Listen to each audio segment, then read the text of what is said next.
একটু লেট হয়ে গেছি কারণ শরীরটা সত্যি খুব খারাপ ছিল। দুদিন ধরে জ্বরে ভুগছি, অ্যান্টিবায়োটিক খেয়ে এসেছি, গলার অবস্থা বুঝতেই পারছেন। কিন্তু আজকের দিনটা সত্যি মনে হচ্ছে দুর্গা পুজো শুরু হয়ে গেছে। আর কোথাও গিয়ে ক্লাবের সব মেম্বার যারা দাদারা আছেন তাদের সাথে আমিও ম্যাচ করে গেছি কোথাও লাল শাড়ি, তাই না?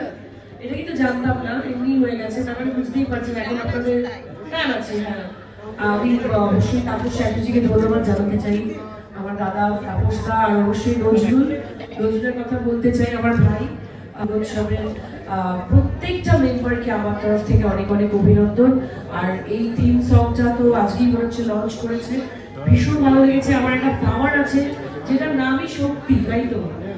তো মনেই হচ্ছে মা এসে গেছে, আর অলরেডি তো আমাদের মধ্যে মা এসেই যাচ্ছে। কারণ সামনে আমার ছবি রিলিজ দেবী চৌধুরানী, যেখানে মায়ের আশীর্বাদ দিয়ে আমরা প্রমোশন স্টার্ট করে দিয়েছি। আমি চাইবো, আর এই মঞ্চটা পেয়েছি তো একটু লোভ সামলাতে পারছি না। আমি একজন কি বলবো, ওই মহিলা ব্যান্ডেড কুইনের ক্যারেক্টার প্লে করছি। তো এবার দেবী পক্ষে দেবী চৌধুরানী, আর অবশ্যই আমাদের আকন্দ কিশোরী সার্বজনীন দুর্গোৎসব তো থাকছেই। প্রত্যেকটা মেম্বারকে আমার তরফ থেকে শারদীয়ার আগাম শুভেচ্ছা। এবং যারা যারা আমার মিডিয়ার বন্ধুরা এসছে, তারা তো মানে আমাদের জীবনের সাথে ওতপ্রোতভাবে জড়িত।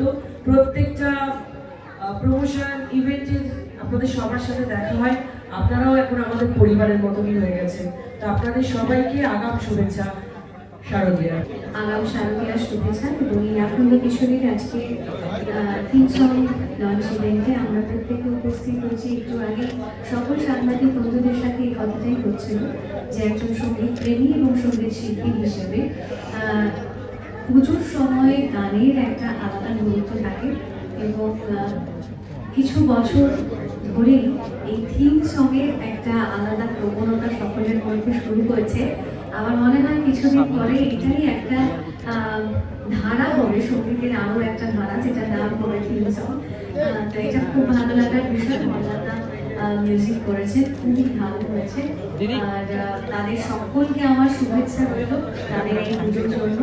এবং মঞ্চে উপস্থিত আছে আমাদের প্রিয় তাপসদা, তাকেও আমার ধন্যবাদ জানাই। এবং তপনদা মানে আজকে এখানে আসা, তাকেও আমার অনেক অনেক ধন্যবাদ।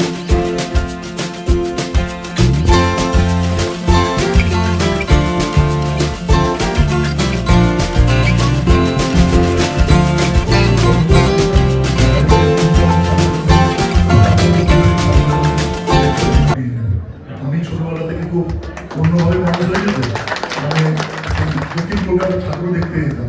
আমাদের চ্যালেঞ্জটা হচ্ছে, আমার খুব প্রিয় বন্ধু, আমার সব কাজের অনুপ্রেরণা, সেটা হচ্ছে সুজিত বসু। তার সঙ্গে আমাদের মানে কালী পুজোটা অলরেডি রাজ্যের শ্রেষ্ঠ করেছি, কালী পুজোটাকে। এবার আমরা দুর্গা পুজোটা কিন্তু আস্তে আস্তে সংখ্যাতে বড় বাড়ছে। নিউ টাউন আন্তর্জাতিকতার রূপ নিয়েছে, তার সঙ্গে পুজো, তার সঙ্গে থিম সং। এতে জানেন যে থিম সঙ্গের এখন বিষয়, আমি নিজে আমার যে কালী পুজো করেছিলাম 49 তার থিম সং দিয়েছিলেন কুমার শানু।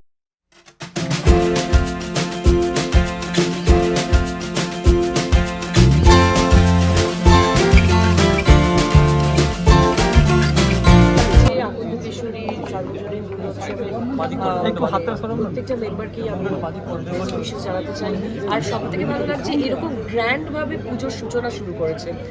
এটা কিন্তু এখন বেশ ভালো লাগে যে প্রত্যেকটা পুজোর এক একটা থিম সং, আর ডিফারেন্ট থিম সং। যারা মিউজিক ডিরেক্টর আছে, যারা সিঙ্গার আছে, তারাও মানে একটা পুজোর গানের একটা কি বলবো, একটা ফিল পায়, মায়ের আরাধনা করতে পারে। আর আমরাও অনেকবার পারফর্ম করেছি, আমি লাস্ট ইয়ারই একটা পুজোর গানে পারফর্ম করেছি। তো আমার ভীষণ ভালো লাগে, এই কনসেপ্টটাই আমার দারুণ লাগছে। দিদি, এই যে পুজো, তার উপরে তোমার সিনেমা, সব মিলিয়ে কেমন ফিল হচ্ছে? সব মিলিয়ে জমজমাট সেলিব্রেশন। কারণ বাঙালিদের শ্রেষ্ঠ উৎসবই হচ্ছে দুর্গাপুজো। আর সেই দুর্গাপুজোর সময় আমাদের বাংলা সিনেমা অনেক রিলিজ হয়। আমারও অনেক বছর পর বাংলা ছবি, মানে আমার সিনেমা রিলিজ হচ্ছে দেবী চৌধুরানী। তো আপনাদের সবার আশীর্বাদ চাই, আর আমরাও আমাদের তরফ থেকে 100% চেষ্টা করেছি আপনাদের বলার জন্য। পুজোর প্রিপারেশন কিরকম নিয়েছে? কেমন চলছে? এই তো আজকে থেকে প্রস্তুতি শুরু হয়ে গেল। একটু নিজেকে সুস্থ করে তুলি, গলার অবস্থা একটু খারাপ, শরীরটা খারাপ আর কি। ঠিক আছে, পার্ট অফ লাইফ। আবার সুস্থ হয়ে গিয়ে আবার প্রমোশনে ঢুকে যাবো। পুজোর আনন্দ আমাদের সবার মধ্যেই থাকে, এবং এক পুজোর সমাপ্তির পর থেকেই আরেক পুজোর দিন গোনা শুরু হয়ে যায় আমাদের প্রত্যেকের। তাই আর তো মাত্র কয়েকদিনের অপেক্ষা। আর পুজোর গানের এই উৎসবের অনুষ্ঠানে আজকে আমরা এসেছি, বা আমি এসেছি। আর আর পুজোর গান একটা আলাদা মাত্রা সবসময়ই আমাদের জীবনে সংযোজিত করে সকল সঙ্গীতপ্রেমী মানুষদের কাছে।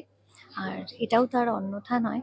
প্রত্যেক বছর আমি তো অন্তত থাকি নতুন কোন শিল্পী কী গান করলেন, কিভাবে করলেন, আমি তার প্রতীক্ষায় আজও থাকি, এবং এবছরও তার অন্যথা হবে না।